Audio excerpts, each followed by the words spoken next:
കൂട്ടുകാർക്ക് നമസ്കാരം. Serial മാനിയ variety സ്റ്റോറീസിന്റെ ഏറ്റവും പുതിയൊരു വീഡിയോയിലേക്ക് എല്ലാവർക്കും സ്വാഗതം കേട്ടോ.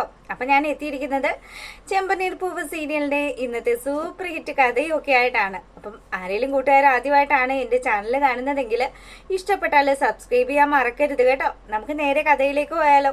അങ്ങനെതാ നമ്മുടെ ശ്രുതിയാണെങ്കിൽ അവളുടെ വീട്ടിലെത്തി അവളുടെ അമ്മയോട് കാര്യങ്ങളൊക്കെ സംസാരിക്കുകയാണ്. തനിക്ക് നല്ലൊരു ബന്ധം വന്നിട്ടുണ്ടെന്നും അത് താൻ സമ്മതിക്കാൻ പോവുകയാണ് എന്നുള്ള കാര്യമൊക്കെ പറയുമ്പോഴത്തേക്കിനും അമ്മ ശ്രുതിയോട് ഒരു കാര്യമാണ് ചോദിക്കുന്നത്. മോളെ, നിന്റെ കഴിഞ്ഞ കാലങ്ങളിൽ നിന്റെ ജീവിതത്തിൽ സംഭവിച്ച കാര്യങ്ങളെല്ലാം ചെറുക്കനോടും കൂട്ടരോടും നീ വെളിപ്പെടുത്തിയോ എന്നുള്ള കാര്യം. അപ്പൊ ഇത് കേൾക്കുമ്പോൾ അവൾക്ക് ദേഷ്യം വരികയാണ്. ദേഷ്യം വന്നിട്ട് ശ്രുതി പറയുന്നുണ്ട്, അതെ അമ്മേ, എന്റെ 18ാമത്തെ വയസ്സിലാണ് നിങ്ങൾ എന്നെ അങ്ങനെയുള്ളൊരു ചതിയിൽ പെടുത്തിയത്. അതും വയസ്സായ ഒരാളെ കൊണ്ട് എന്നെ വിവാഹം കഴിപ്പിച്ചു. അതിലുണ്ടായതല്ലേ ആ കൊച്ച്. എന്തുമാത്രം ഞാൻ അനുഭവിച്ചു. ആ ജീവിതത്തിൽ നിന്നും 2 വർഷക്കാലം ഞാൻ അയാളുടെ ഭാര്യയായിട്ട് ജീവിക്കേണ്ടി വന്നു. ഇത്രയൊക്കെ എന്നോട് ചെയ്തിട്ടും നിങ്ങൾക്ക് സമാധാനമായിട്ടില്ല അല്ലേ? പണം മാത്രം മോഹിച്ചിട്ടല്ലേ നിങ്ങൾ അങ്ങനെയൊക്കെ ചെയ്തത് എന്നുള്ള കാര്യമൊക്കെ ഇവൾ അമ്മയുടെ മുഖത്ത് നോക്കി ചോദിക്കുമ്പോഴത്തേക്കിനും അമ്മയ്ക്കും വലിയ സങ്കടമൊക്കെ ആയി. മോളെ, അമ്മയുടെ അച്ഛൻ്റെയും നിവർത്തികേട് കൊണ്ടാണ് അന്ന് അങ്ങനെയൊക്കെ സംഭവിച്ചത്. നമ്മളെ സംബന്ധിച്ചിടത്തോളം അത്തരം നല്ലൊരു കുടുംബത്തിലേക്കുള്ള ആലോചന അത് നമ്മളെ കൊണ്ട് താങ്ങുന്നതല്ലല്ലോ. അതുകൊണ്ട് തന്നെ അങ്ങനെ സംഭവിച്ചു പോയതാണ് എന്നൊക്കെ പറഞ്ഞിട്ടൊന്നും നമ്മുടെ ശ്രുതി അത് ലെവലേശം കേൾക്കുന്നില്ല. അങ്ങനെ ദേഷ്യപ്പെട്ട് ഇനി എനിക്ക് അമ്മയുടെ സമ്മതമൊന്നും ആവശ്യമില്ല, ഈ കുഞ്ഞിനെ നോക്കാനുള്ള കാര്യങ്ങൾ അതെന്തായാലും ഞാൻ അമ്മയ്ക്ക് വേണ്ടി ചെയ്തു തരാം എന്നും പറഞ്ഞ് ശ്രുതി അവിടുന്ന് ദേഷ്യപ്പെട്ട് ഇറങ്ങുകയാണ്. അപ്പൊ കൊച്ചിതെല്ലാം കേട്ട് അവിടെ നിൽക്കുകയാണ്. കുഞ്ഞിന് പക്ഷെ അറിയില്ല തന്റെ അമ്മയാണ് വന്നു പോയത് എന്നുള്ള കാര്യം. ശ്രുതിയെ ഇതുവരെ കുഞ്ഞു വിളിക്കുന്നത് ചേച്ചി ചേച്ചി എന്നാണല്ലോ. ഇതെല്ലാം ഇങ്ങനെ സംഭവിക്കുമ്പോൾ നമ്മൾ എല്ലാവരും കാര്യങ്ങൾ മനസ്സിലാക്കുന്ന ആ ഒരു സമയത്ത് പാവൻ ചന്ദ്രമതി മാത്രം കാര്യങ്ങളൊന്നും മനസ്സിലാക്കി തന്റെ മകന് വേണ്ടി കണ്ടെത്തിയിരിക്കുന്ന പെണ്ണ് ഏറ്റവും വലിയ ഫ്രോഡാണ് എന്നുള്ള കാര്യം ഇവർ മനസ്സിലാക്കുന്നില്ല. ശരിക്കും പറഞ്ഞാൽ ഫ്രോഡും തമ്മിലാണ് ചേരുന്നത്. ആ കാര്യത്തിൽ ഇവർ നല്ല മാച്ചാട്ടോ. അങ്ങനെതാ നമ്മുടെ ശ്രുതിയാണെങ്കിൽ ഭാമയെ വിളിച്ചിട്ട് പറയാണ്, അതെ ഭാമാൻറ്റി, ഞാൻ ചന്ദ്രാൻറ്റിയോട് സംസാരിക്കാൻ വേണ്ടിയിട്ട് ചന്ദ്രാൻറ്റിയുടെ വീട്ടിലേക്ക് പോകാൻ തുടങ്ങുകയാണ്. അപ്പം ആൻറ്റി കൂടി എന്നോടൊപ്പം വരുമോ എന്ന് ചോദിക്കുകയാണ്. അപ്പം ഭാമ പറയുന്നുണ്ട്, അതിനെന്താ മോളെ, നീ എന്തായി തീരുമാനം വല്ലതും എടുത്തോ എന്ന് ചോദിക്കുമ്പം അതൊക്കെ നമുക്ക് അവരുടെ വീട്ടിൽ ചെന്നിട്ട് സംസാരിക്കാന്നാണ് ശ്രുതി പറയുന്നത്. അങ്ങനെ ഇവർ 2 പേരും കൂടി ഒരു ഓട്ടോയൊക്കെ പിടിച്ച് ചന്ദ്രയുടെ വീട് ലക്ഷ്യമാക്കി വരുന്ന സമയത്താണെങ്കിലോ നമ്മുടെ രേവതി ആണെങ്കിൽ പെര തൂത്തുകൊണ്ട് നിൽക്കുകയാണ്. അപ്പം തിണ്ണയൊക്കെ ഇങ്ങനെ തൂത്ത് വരുന്ന സമയത്താണെങ്കിലോ മുറ്റത്തൊരു ഓട്ടോ വരുന്ന സൗണ്ട് കേൾക്കുക. അപ്പം ഇവളത് അവിടെ വെച്ചിട്ട് നോക്കുന്ന സമയത്ത് അതിനകത്ത് നിന്നും സുന്ദരിയായ ഒരു പെണ്ണും ഭാമാമേടവും കൂടി ഇറങ്ങി വരികയാണ്. അപ്പൊ ഭാമ ഇങ്ങനെ വരുന്നത് കാണുമ്പോൾ ഭാമാൻറ്റിയുടെ കൂടെയുള്ള ആള് ഇതാരാണെന്ന് മനസ്സിലാകാതെ നമ്മുടെ രേവതി ഇങ്ങനെ നിൽക്കും. അങ്ങനെ ദാ ഓട്ടോയിൽ നിന്ന് ഇറങ്ങുന്ന നമ്മുടെ ശ്രുതി ആണെങ്കിലും നേരെ വരുമ്പോ കാണുന്ന കാഴ്ച എന്ന് പറഞ്ഞാൽ ചൂലൊക്കെ പിടിച്ചുകൊണ്ട് നിൽക്കുന്ന രേവതിയാണ്. അപ്പൊ ഇവളെ കണ്ട സമയത്ത് നമ്മുടെ ശ്രുതി വിചാരിക്കുകയാണ് ഈ വീട്ടിലെ സർവന്റ് ആയിരിക്കും, അതായിരിക്കും ഇങ്ങനെ പണിയൊക്കെ ചെയ്ത് നിൽക്കുന്നത്. ചന്ദ്രമ്മയുടെ അകത്തുണ്ടോ എന്ന് ചോദിക്കുമ്പോഴത്തേക്കിനും ആ ഉണ്ട്, വിളിക്കാന്ന് പറയാണ്. അതെ, ഞാൻ കുറച്ചുകൂടി തൂക്കാനുണ്ട്, അത് തൂത്തിട്ട് പോയി വിളിക്കാം, നിങ്ങൾ ഇവിടെ ഇരിക്കൂ എന്ന് പറയാണ്. അപ്പൊ പെട്ടെന്ന് തന്നെ നമ്മുടെ ശ്രുതി പറയാ, അതെ ഇരിക്കാനൊന്നും നേരെയില്ല, നിങ്ങൾ ഇത് ചെയ്യുന്നതിന് മുന്നേ പോയി മേഡത്തിനെ വിളിച്ചിട്ട് വാന്ന് പറയാണ്. ഒരു സർവന്റിനോട് പെരുമാറുന്ന പോലെ പെരുമാറുമ്പോഴത്തേക്കിനും നമ്മുടെ രേവതിക്ക് വലിയ വിഷമമൊക്കെ ആയിട്ടോ. അവളാണെങ്കിൽ തൂക്കുന്ന സംഭവമൊക്കെ അവിടെ അങ്ങ് മാറ്റി വെച്ചിട്ട് പെട്ടെന്ന് പോയി ചന്ദ്രയെ വിളിക്കുക. അപ്പൊ ചന്ദ്രമതി വരുമ്പോ കാണുന്ന കാഴ്ചയെന്ന് പറഞ്ഞാൽ ഇതാ നമ്മുടെ ശ്രുതി ചന്ദ്രയുടെ വീട്ടിലിരിക്കുന്ന കാഴ്ച, കൂടെ ഭാമയും ഉണ്ട്. അപ്പൊ ഓടിപ്പോവാണ്. മോളെ ശ്രുതി, എന്തുണ്ട് വിശേഷം? മോളെ വെറുതെ വന്നതാണോ എന്ന് ചോദിക്കുമ്പം അല്ല, എനിക്ക് ആന്റിയോട് കുറച്ച് സംസാരിക്കാനുണ്ട്.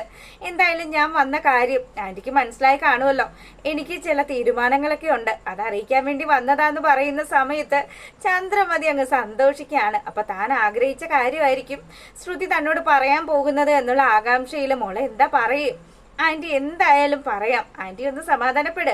അല്ല സുധി എവിടെയെന്ന് ചോദിക്കുകയാണ്. അപ്പൊ സുധി ആണെങ്കിലോ സുധി മേളിലുണ്ട്, ആന്റി പോയി വിളിച്ചിട്ട് വരാന്ന് പറയുമ്പോഴത്തേക്കിനും നമ്മുടെ ഭാമ പറയുന്നുണ്ട്, അതവിടെ നിൽക്കട്ടെ, ആദ്യം ശ്രുതി വന്ന കാര്യം പറഞ്ഞതിന് ശേഷം ചെറുക്കനെ പോയി വിളിക്കുന്നതല്ലേ നല്ലതെന്ന് പറയുകയാണ്. അപ്പൊ ഉടനെ തന്നെ നമ്മുടെ ചന്ദ്രമതി ആണെങ്കിലോ ശ്രുതിയുടെ കയ്യിൽ പിടിച്ചിട്ട് മോളെ എന്താന്ന് വെച്ചാൽ ഇപ്പൊ പറയ്. അപ്പൊ ഉടനെ തന്നെ പുള്ളിക്കാരി കാര്യം പറയാണ്, അതെ എനിക്ക് ഈ വീട്ടിലെ മരുമകളാകാനായിട്ട് താല്പര്യമുണ്ട്, എനിക്ക് ഇഷ്ടമാണ് ശ്രുതിയെ എന്നുള്ള കാര്യം പറയുമ്പോൾ ചന്ദ്രയ്ക്ക് സ്വർഗം കിട്ടിയ സന്തോഷമാണ് കേട്ടോ. അങ്ങനെ ഇതാ മോൾ ഇവിടെ ഇരിക്കും കേട്ടോ, ഇതേ രേവതി നോക്കി നിൽക്കല്ലേ, പോയി കുടിക്കാൻ എന്താന്ന് വെച്ചാൽ എടുത്തിട്ട് വാന്നും പറഞ്ഞ് പാവം നമ്മുടെ രേവതിയെ പറഞ്ഞ് കിച്ചണിലേക്ക് വിടുക. രേവതി അവിടെ ചായ എടുക്കുന്ന സമയത്താണെങ്കിലോ ചന്ദ്രമതി നേരെ സുധിയുടെ റൂമിലേക്ക് റൂമിലേക്ക് ചെല്ലുമ്പോഴത്തേക്കിനും ശ്രുതി അവിടെ ചടഞ്ഞു കുത്തിയിരിക്കുന്ന അവസ്ഥയിലാണ് കേട്ടോ. ഉടനെ തന്നെ പോയിട്ട് പറയാ, ദേ മോനെ, അമ്മ നിന്നോടൊരു വാക്ക് പറഞ്ഞില്ലേ, നിനക്ക് പറ്റുന്ന നിന്റെ രീതികൾക്ക് ചേരുന്ന വിദ്യാഭ്യാസം കൊണ്ടും സൗന്ദര്യം കൊണ്ടും നിന്നോടൊപ്പം നിൽക്കുന്ന ഒരു പെണ്ണിനെ അമ്മ കണ്ടെത്തിയിട്ടുണ്ട് എന്നുള്ള കാര്യം. ദേ ആ കുട്ടി നമ്മുടെ ഹാളിൽ ഇരിക്കുന്നുണ്ട്. എത്രയും പെട്ടെന്ന് തന്നെ എൻ്റെ മോൻ റെഡിയായി നല്ല സുന്ദരനായിട്ട് വാന്നും പറഞ്ഞ് ശ്രുതിയോട് പറയുമ്പോൾ ശ്രുതി ആണെങ്കിൽ ഇനിയിപ്പോൾ അടുത്തത് ആരാണ് അപ്പോൾ വരാൻ പോകുന്നതെന്ന് അറിയത്തില്ലല്ലോ. ഇനി ആരാണ് വന്നതെങ്കിലും തൻ്റെ അമ്മ കണ്ടെത്തിയ ആളാണ്. അപ്പൊ കണ്ടില്ലെങ്കിൽ അത് വലിയ പ്രശ്നമാകും. അത് കാരണം ശ്രുതി ആണെങ്കിലോ, അമ്മ പോയിക്കോ, ഞാനിപ്പോ അങ്ങ് വരാന്ന് പറയുക.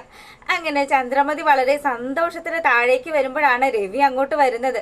രവി വരുമ്പോഴത്തേക്കിനും നമ്മുടെ ചന്ദ്ര പറയുന്നുണ്ട്, ദേ ഞാൻ പറഞ്ഞില്ലേ നല്ല വിദ്യാസമ്പന്നയായിട്ടുള്ള അത്യാവശ്യം നല്ലൊരു കുടുംബത്തിൽ പറഞ്ഞൊരു കൊച്ചിന്റെ കാര്യം. ദേ ആ മോളാണ് ആ വന്നിരിക്കുന്നത്. നമ്മുടെ ശ്രുതിക്ക് വേണ്ടിയിട്ട് ഞാൻ കണ്ടെത്തിയ പെണ്ണാണ് എന്നൊക്കെ പറഞ്ഞ് ചന്ദ്ര വളരെ കാര്യമായിട്ട് ശ്രുതിയെ നമ്മുടെ രവിക്ക് പരിചയപ്പെടുത്തുകയാണ്. അപ്പം അച്ഛനാണ് ഇതെന്ന് മനസ്സിലാക്കി കഴിയുമ്പോഴത്തേക്കിനും പെട്ടെന്ന് തന്നെ നമ്മുടെ ശ്രുതി അങ്ങോട്ട് എഴുന്നേറ്റ് നിന്ന് രവിയുടെ കാൽക്കൽ വീണ് നമസ്കരിക്കുകയാണ്.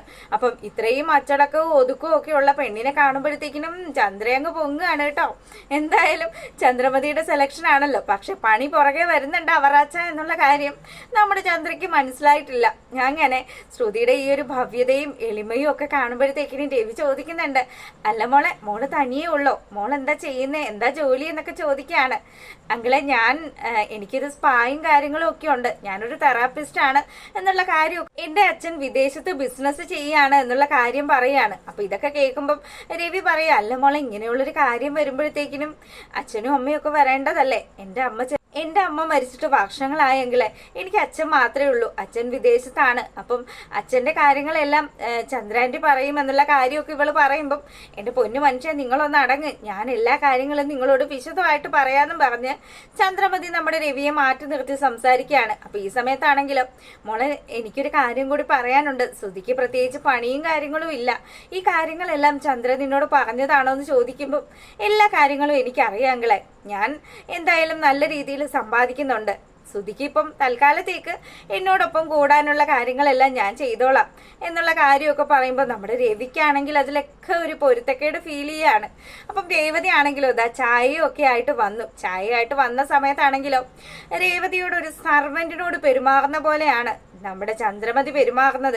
ഈ വീട്ടിലെ മരുമകളാണ് എന്നുള്ള കാര്യം ഇവർ മറന്നുകൊണ്ട് സംസാരിക്കുമ്പോഴത്തേക്കിനും രേവതിക്കും ദേഷ്യമൊക്കെ വന്നു കേട്ടോ. അപ്പൊ ചായ കൊടുക്കുന്ന സമയത്ത് അറിയാതെ അവളുടെ കൈ തട്ടിയിട്ട് നമ്മുടെ ശ്രുതിയുടെ ചുരിദാറയിൽ ഇച്ചിരി ചായ വീഴുന്നുണ്ട്. ആ സമയത്താണെങ്കിലോ ശ്രുതിക്ക് ഒരു ദേഷ്യഭാവത്തോടു കൂടിയാണ് രേവതിയെ നോക്കുന്നത്. അപ്പൊ അവള് സോറിയൊക്കെ പറയുന്നുണ്ട് കേട്ടോ, അറിയാതെ സംഭവിച്ചതാണ്. അങ്ങനെ ആ സീനൊക്കെ കഴിയുമ്പോഴോ നമ്മുടെ സുധീന്ദ്രൻ ഇങ്ങ് ഇറങ്ങി വരികയാണ്. അപ്പൊ ഇവൻ വരുമ്പോഴത്തേക്കിനും മോനതെ ഇതാണ് അമ്മ പറഞ്ഞ കുട്ടി, മോനറിയാലോ മോന്റെ ജീവൻ രക്ഷിച്ചവളാണ് ഇവള്. എന്തായാലും ഈ കുട്ടിയും മോനും തമ്മിലുള്ള കല്യാണമാണ് അമ്മ നിശ്ചയിച്ചു വെച്ചിരിക്കുന്നത്. അപ്പം മോന് ശ്രുതിയെ ഇഷ്ടമായോന്ന് രവി ചോദിക്കുകയാണ്. അപ്പം രവി ഇങ്ങനെ ചോദിച്ചതും ശ്രുതിയാണെങ്കിലോ നമ്മുടെ ശ്രുതിയെ ഇഷ്ടമുള്ളത് കൊണ്ട് തന്നെ ഇവൻ അടക്കി വെച്ചിരുന്ന കാര്യമാണ്. പക്ഷേ അവൻ ഇത് ഓപ്പൺ ആയിട്ട് പറയാനായിട്ടൊരു ചമ്മലുണ്ട്. അപ്പോഴാണ് പുള്ളിക്കാരൻ ഒരു കാര്യം ആലോചിക്കുന്നത്. നമ്മുടെ ശ്രുതിക്ക് വേണ്ടി നൽകിയ ആ ഒരു സമ്മാനം എന്നെ ഇഷ്ടമായിട്ടുണ്ടെങ്കിൽ ആ സമ്മാനം ഒന്ന് അണിഞ്ഞാൽ മാത്രം മതി, എന്നോട് വേറെ മറുപടി ഒന്നും പറയണ്ടെന്ന് ഒരു വാക്ക് അവള് മുന്നേ പറഞ്ഞിട്ടുണ്ടല്ലോ.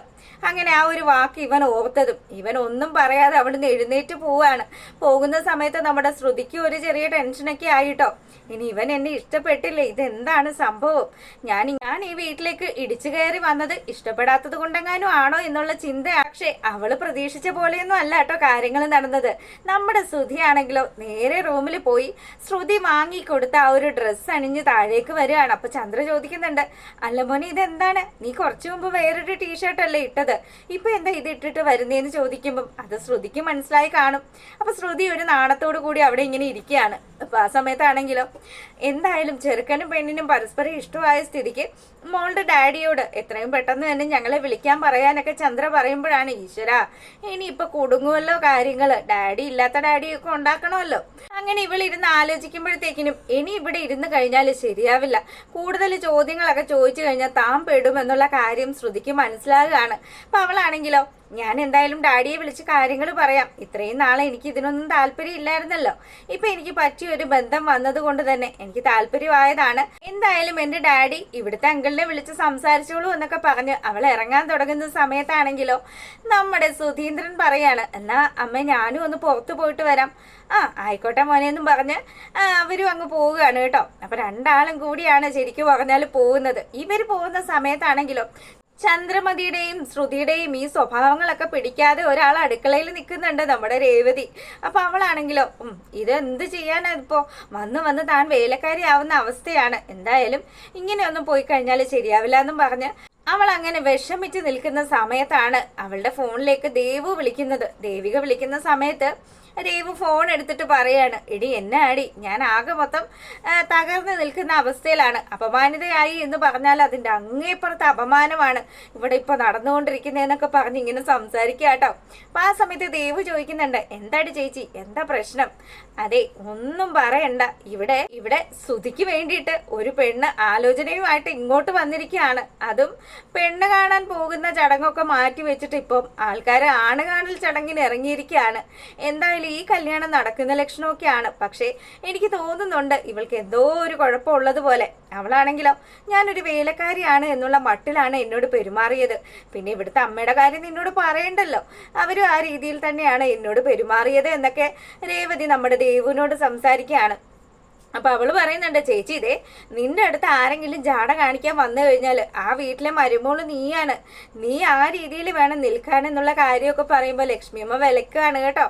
എന്റെ പൊന്ന് ദേവു, ആവശ്യമില്ലാത്ത കാര്യങ്ങളൊന്നും ചേച്ചിയുടെ അടുത്ത് പറഞ്ഞു കൊടുക്കല്ലേ, അല്ലെങ്കിൽ തന്നെ അവളും സച്ചിമോനും തമ്മിൽ ഇപ്പോഴും ഇടിയാണ്. ദേവു പറയാ, എന്റെ പൊന്ന് ചേച്ചി എന്നാ ശരി കേട്ടോ, ബൈ എന്ന് പറയാണ്. അങ്ങനെ ആ ഒരു സീൻ കഴിയുമ്പോഴാണെങ്കിലോ നമ്മുടെ ശ്രുതിയും കൂടി നേരെ പോകുന്നത് ഒരു ഐസ്ക്രീം പാർലറിലേക്കാണ്. രണ്ടാളും പോയി അവിടെ ഇരുന്ന് ഐസ്ക്രീം നുണയുന്ന ആ ഒരു സമയത്താണെങ്കിലോ അങ്ങനെ അത് കഴിയുമ്പോഴോ നമ്മുടെ സച്ചിയെ കാണിക്കുകയാണ്. സച്ചി ആണെങ്കിൽ ഒരു ഓട്ടോ ഒക്കെ കഴിഞ്ഞ് ഇങ്ങനെ മടുത്ത് വരുമ്പോഴത്തേക്കിനും വണ്ടിയിൽ നിന്ന് ഇറങ്ങിയ പുള്ളിക്കാരൻ പറയാം, അതേ മോനെ എന്നാ ഈ പൈസ വെച്ചോ എന്ന് പറയുമ്പം, അല്ല ചേട്ടാ ഇതെന്താ ചില്ലറ ഇല്ലാത്തത്, ഞങ്ങൾ വണ്ടിക്കാരുടെ അടുത്തൊന്നും ചില്ലറയൊന്നും ഇപ്പൊ ഇല്ല ചേട്ടാ, ഒരു കാര്യം ചെയ്യ് ചേട്ടൻ ആ പൈസ ഇങ്ങ് തന്നെ, ഞാൻ അപ്പുറത്തെ കടയിൽ പോയി ചില്ലറയാക്കാന്നും പറഞ്ഞ് ഇവൻ ആ ഒരു കാശും വാങ്ങി ഇപ്പുറത്തെ കടയിലേക്ക് വരുന്ന സമയത്താണെങ്കിലും സുധീന്ദ്രന്റെ കൂടെ ഒരു പെണ്ണിരിക്കുന്ന കാഴ്ചയാണ് കാണുന്നത്. അത് മതിയല്ലോ നമ്മുടെ സച്ചിക്ക്. സച്ചി ഉടനെ ആലോചിക്കുകയാണ്, ഇനി ഇവനെ പറ്റിച്ച് കിടന്ന നീലിമയാണോ കൂടെ ഇരിക്കുന്നത്, നമ്മളെ എല്ലാരെയും പറ്റിച്ചിട്ട് ഈ ഫ്രോഡ് സുഖമായിട്ട് ആ വീട്ടിൽ ജീവിക്കുകയാണല്ലോ എന്നുള്ള കാര്യമൊക്കെ ഇവൻ ആലോചിച്ച് നിൽക്കുകയാണ്. പക്ഷേ പൈസ വാങ്ങി തിരിയുന്ന സമയത്താണെങ്കിലും രണ്ടിനെയും കാണുന്നില്ല. ശരിക്കും നമ്മുടെ ശ്രുതി തന്നെയാണല്ലോ അവിടെ ഇരിക്കുന്നത്. പക്ഷെ ഈ സത്യങ്ങളൊന്നും അറിയാതെ സച്ചി വീട്ടിൽ പോയി അടുത്ത വഴക്കുണ്ടാക്കാനുള്ള പരിപാടി ഉണ്ടാക്കുകയാണ്. അപ്പൊ അത്തരത്തിലുള്ളൊരു സൂപ്പർ ഹിറ്റ് വിശേഷമാണ് വന്നിരിക്കുന്നത്. കാണുക, എല്ലാവരും സപ്പോർട്ട് ചെയ്യുക, ലൈക്ക് ചെയ്യുക, കമന്റ് ചെയ്യുക. അപ്പം നമുക്ക് മറ്റൊരു വീഡിയോ ആയിട്ട് കാണാം. ബൈ.